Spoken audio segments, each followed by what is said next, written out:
വീണ് കിട്ടിയ വിധി കൊണ്ട് തീർത്തൊരു പുകമറ. ആക്ടിവിസ്റ്റുകളെയും കൊണ്ട് മല കയറിയ പിണറായി പോലീസിലേക്ക് എല്ലാവരുടെയും കണ്ണുകൾ കേന്ദ്രീകരിച്ച ദിനങ്ങൾ. ഹൃദയം നുറുങ്ങുന്ന വേദനയോടെ അമ്മമാർ ശരണമന്ത്രം മുഴക്കിയ നിമിഷങ്ങൾ. ആ പുകമറയിൽ ചിലർ ചേർന്നൊരു കാട്ടുകൊള്ളയ്ക്ക് സാഹചര്യമൊരുക്കി. സന്നദ്ധ സംഘടനകളെല്ലാം ബലമായി മലയിറക്കി മാധ്യമങ്ങൾക്ക് പമ്പയിൽ വെച്ച് പൂട്ടിട്ടു. പോലീസ് കാവലിൽ എല്ലാം വരുതിയിലാക്കിയ ബുദ്ധി.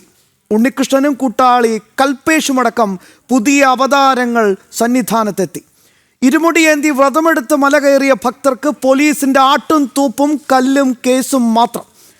ബഹളമൊടുങ്ങിയ നാളുകൾ നോക്കി അയ്യന്റെ സ്വർണം കാട്ടുകള്ളന്മാർ ചേർന്ന് കടത്തി.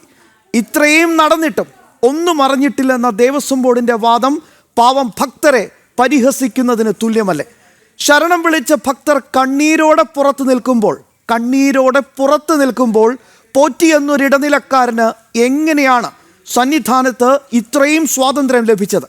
നട തുറക്കുമ്പോൾ തീർത്ഥം വാങ്ങി സാനിറ്റൈസർ പോലെ ഉരച്ചു കളയാൻ വേണ്ടി മാത്രം സന്നിധാനത്തേക്ക് പോകുന്ന ദേവസ്വം മന്ത്രിമാരും ഒന്നും അറിഞ്ഞില്ല. സ്വർണ്ണക്കവർച്ചയ്ക്ക് പിന്നിലെ ബുദ്ധികേന്ദ്രം ആരാണ്?